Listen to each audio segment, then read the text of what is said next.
Les 10 plus gros transferts ratés du top 14. Retour en arrière sur les 10 joueurs qui ont été les plus gros flops de leur club. Et on commence avec du lourd. Recruté par les Toulonnais en 2021 alors qu'il évoluait à Toulouse, le petit Sud-Africain était tout simplement le plus gros salaire de l'histoire du top 14. 1,8 million d'euros par an. Les Varois pensaient faire un sacré coup puisque Colby empilait les essais chez les rivaux rouges et noirs. Mais transféré dans son nouveau club, sa forme a commencé à chuter et il n'a plus jamais eu le même rendement. Au total, il n'est resté que 2 saisons à Toulon et n'a marqué que 10 essais avant de s'envoler au Japon. Mais avant de te donner la suite de notre classement, n'oublie pas de t'abonner à Cop Rugby. En 2010, il devient le plus gros transfert de l'histoire du top 14, 506 000 euros. Cela est dû à ses excellentes prestations à l'Aviron Bayonnais qui ne laissent pas insensibles les dirigeants du Racing 92. Mais force est de constater que son passage chez les Franciliens est plus que mitigé. En 4 saisons, il alterne entre blessures et matchs décevants et ne participe qu'à 57 petites rencontres. Tu connais sûrement Hardy Savea, le meilleur joueur du monde actuel, mais te rappelles-tu de son frère Julian? Tu sais, il avait notamment martyrisé la France lors de la Coupe du Monde 2015 avec les All Blacks où il avait inscrit l'essai de l'année. Bref, en 2018, il se laisse tenter par une aventure en France et plus précisément à Toulon. Lui qui n'a connu que les pelouses néo-zélandaises. Bon, finalement, ça a été une mauvaise expérience puisqu'il s'est embrouillé avec ses présidents Mourad Boudjelal puis Bernard Lemaitre. En cause des prestations pas du tout dignes d'un joueur de sa renommée. Bilan, 9 essais en 41 matchs, on attendait mieux du meilleur marqueur du mondial 2015.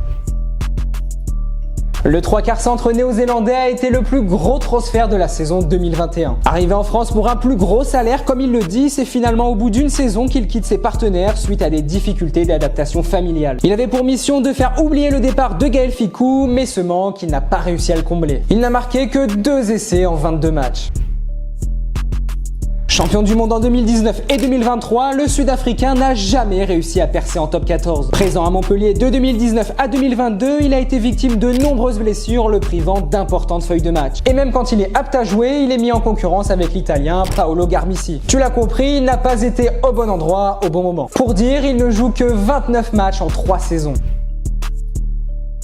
Tu l'as peut-être oublié, mais notre cauchemar de 2023 était dans l'effectif toulonnais de 2019 à 2022. Comme son compatriote André Pollard, c'est à l'issue du mondial 2019 victorieux qu'il décide de rejoindre la France. À Toulon, ses performances ont pu être appréciées dans un premier temps, mais son irrégularité et ses absences à répétition n'ont pas répondu aux attentes des dirigeants toulonnais. Au final, il rompt son contrat à l'issue de la saison 2022, alors que celui-ci prévoyait qu'il joue sous les couleurs rouge et noir jusqu'en 2024.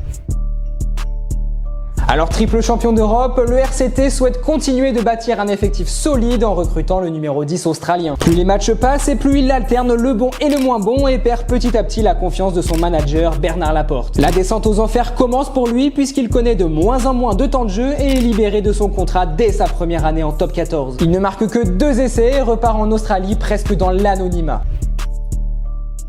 Premier gros transfert international d'un club de top 14, le transfert du Néo-Zélandais a été un tournant dans l'ère professionnelle du rugby français. Avec un salaire de 100 000 euros par mois, il ne joue que 5 matchs. Il se blesse au tendon d'Achille en décembre 2009 et ne termine pas la saison. Malgré ça, Perpignan remporte le top 14 à la fin de la saison mais fait face à un échec financier. Dan Carter repart dès l'année suivante en Nouvelle-Zélande. Au MHR de 2007 à 2009, le demi d'ouverture ne s'est jamais vraiment adapté à son passage en France. Considéré comme le nouveau Dan Carter au sein de la sélection All Blacks, il était forcément très attendu dans l'Hexagone. Bien qu'il ait été très utilisé par le staff, le président Moed Altrad a très vite voulu remplacer son ouvreur. Le numéro 10 emblématique irlandais s'est laissé tenter entre 2013 et 2015 par une aventure francilienne. Une expérience qu'il a regrettée comme il l'a dit après coup. Il a joué 40 matchs au Racing sans marquer les esprits pour un joueur de son envergure. Attendons maintenant de voir ce que fera Owen Farrell la saison prochaine. Et toi, dis-nous dans les commentaires quel est le joueur qui t'a le plus déçu en top 14. Si cette vidéo t'a plu, n'oublie pas de t'abonner à Cop Rugby.